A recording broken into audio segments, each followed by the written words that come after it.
어때 올라가니까? 네, 윙 하는 소리가 계속 들리고 있습니다. 저희 골조가 올라가고 있어요. 진짜 집 짓는 거 같죠? 네, 목수님들이 저희를 위해서 집을 열심히 지어주고 계시는데 사람들이 가장 걱정하는 부분이 있어요. 뭐죠? 내가 이 업체를 믿을만 한가? 네, 그리고 우리나라 건축법 자체가 건축주를 그렇게 보호하는 시스템은 아닙니다. 우리가 강남에서 보고 있는 빌딩과 우리가 짓고 있는 전원주택은 법이 수십 년은 차이가 나요. 그리고 전원주택은 이제 따라가고 있는 실정입니다. 그렇죠. 딱 법이 몇 개 지금 개정된 것 뿐이지 아직도 이제 부족한 거죠. 네, 그래서 건축주들이 시공업자를 못 믿는 거는 충분히 이해할 수가 있어요. 그렇죠. 이전에 많은 사례들로 인해서. 네, 그만큼 법이 약했고 실제로 그 법이 그렇다 보니까 그것을 훨씬 상회하는 기준을 가지고 집을 짓는 분들이 아주 많지는 않았었습니다. 하지만 저는 시공업자를 만약에 선택했다면 믿어야 된다고 생각을 해요. 그렇죠. 결정된 순간부터는 믿어야지. 믿는 만큼 지어지지 않겠습니까? 네, 저희가 집을 100여 군데를 보면서 느낀 바로는 평생 AS를 제공하는 곳도 있었다는 겁니다. 오. 네, 평생이라고 해봐야 우리나라가 전원주택 시장이 그렇게 역사가 길지 않기 때문에 한 20년 정도? 그 업체가 있는지 없는지 몰라가지고 긴가민가 전화를 했는데 실제로 그 업체가 있는 거예요. 그래가지고 전화를 한 날 바로 사람이 왔습니다. 오. 그 집을 지었던 사람은 아니고 젊은 사람이었는데 자기 사장님이 이 집은 좀 신경 쓰라라고 얘기를 했고 그리고 부품값조차도 받지 않았다. 20년 만에 그런 일이 있었다라는 것은 감동할 만한 사례입니다. 그러니까 그런 사례가 있었다는 게 진짜 엄청난 거 아니야? 네, 그거 말고도 더 사례는 찾을 수가 있어요. 저희 같은 경우에도 집을 지은 지 2년 넘어서 이제 3년, 4년을 가고 있는데 AS는 진행되고 있습니다. 그렇죠. 자, 그렇다면 우리는 어떻게 하면은 그렇게 좋은 업체를 찾을 수 있을까요? 이전에는 부정적인 이야기를 했다면 이번에 좀 더 긍정적인 이야기를 해보도록 하겠습니다. 네. 자, 5가지 기준이에요. 첫 번째, 역사가 오래된 곳. 그렇죠. 원래 역사와 전통이 있는 곳이 그 명맥을 유지하기 위해서 그런 게 탄탄할 확률이 높으니까요. 그렇죠. 그만큼 그 회사가 어떤 길을 걸어왔는지 연역을 보면 알 수 있습니다. 그렇죠. 두 번째, 물량 회전이 빠른 곳. 오. 집을 계속 많이 짓고 있다는 뜻이잖아요, 그러면. 그렇죠. 계속해서 이제 집이 지어지고 있는 그런 과정에 있는 회사 같은 경우에는 일단 물량이 있습니다. 그렇죠. 그러니까 내가 AS를 받더라도 그 물량이 있기 때문에 아무래도 지체되지가 않아요. 그렇죠. 신속하게 그걸 같이 이렇게 해서 해줄 수 있는 거죠. 네, 지금도 현장이 풍부하게 유지가 되고 있는지 또 되게 중요합니다. 그렇죠. 뭐 어떤 업체든 간에 그냥 반짝하고 뜰 수는 있어요. 근데 꾸준히 일한다는 거는 정말 쉬운 일이 아닙니다. 그렇죠. 그만큼 실력이 있고 자신이 있다는 건 결국에는 AS 발생률도 떨어진다 이런 거 아니겠습니까? 네, 그렇죠. 세 번째, 하자가 적은 시공법. 음. 사람들이 가장 구별하기 힘든 게 이거예요. 하자가 적은 시공법. 네, 안전한, 오래되어 온 시공법을 선택하라 이런 뜻인가요? 꼭 국내뿐만 아니라 해외에서도 인증된 것.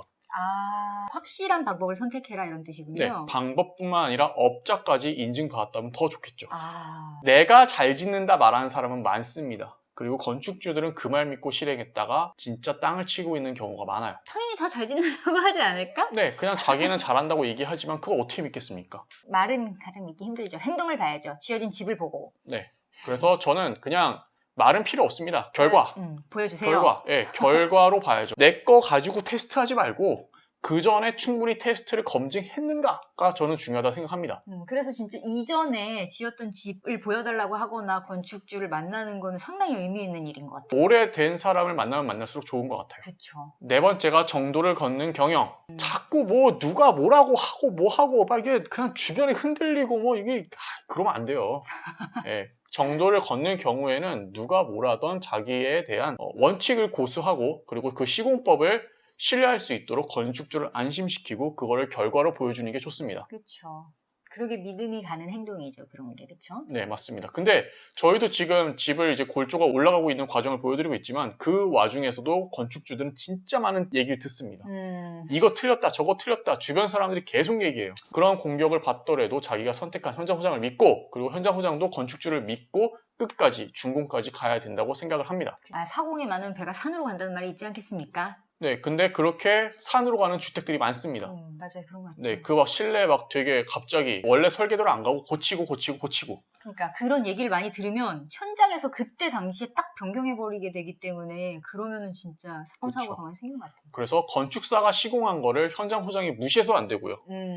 네, 그래서 현장 소장이 현장에서 뭔가를 바꾸려고 한다고 하더라도 건축사와 협의를 거치는 게 전 맞다고 생각합니다. 그렇죠. 저희 역시도 이제 내부 설계를 한 몇십 센치 정도 이제 살짝 바꾸는 일이 있었을 때 건축사님과 충분한 협의를 현장 소장과 함께 이 3자 대면을 통해서 수정을 했습니다. 그렇죠. 왜냐면 현장 소장님은 그 현장에 일을 주관하시는 분인데 건축사님 같은 경우에는 어찌 보면 그 전체적인 밸런스를 보시는 분이잖아요. 더 큰 그림을 보죠. 그렇죠. 왜냐면 그런 분청의 이제 허가라든지 그런 법규나 이런 걸 정확하게 아시는 분이기 때문에 더 큰 거를 볼 수 있다고 저는 생각해요. 네, 그렇죠. 아무래도 그 집을 원래 만들기 위해서 많은 고민, 땅의 형질과 땅의 형태와 그리고 뭐 기후, 그리고 건축 자재부터 시작해가지고 큰 그림을 그린 사람이기 때문에 그 건축사를 건너뛰고서 갑자기 변경을 하게 되면요, 건축주는 반드시 후회를 할 수밖에 없습니다. 맞아요. 그리고 5번째가 건축주와의 관계. 건축주와 현장 소장의 관계가 오래되면 오래될수록 전 그 가치가 크다고 봅니다. 집이 잘못되어지잖아요. 그러면은 그 잘못되어지는 게 사소한 게 잘못된 게 아니라 조금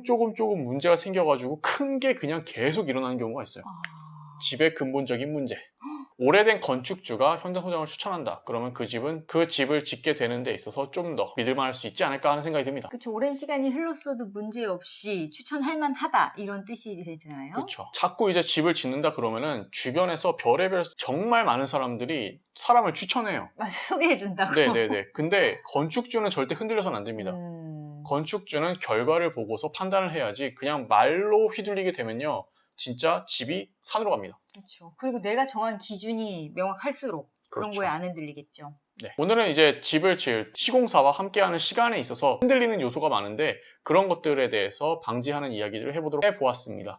자, 이제 집이 이제 골조가 금방 올라갈 텐데요. 그렇게 되면 OSB 합판을 붙이게 되고 이제 하우스랩을 붙이게 됩니다. 하우스랩에 대한 이야기와 함께 다음 시간에 만나 뵙도록 하겠습니다. 네. 네, 이상 양평부였습니다. 감사합니다. 구독과 좋아요. 저는 알림이요.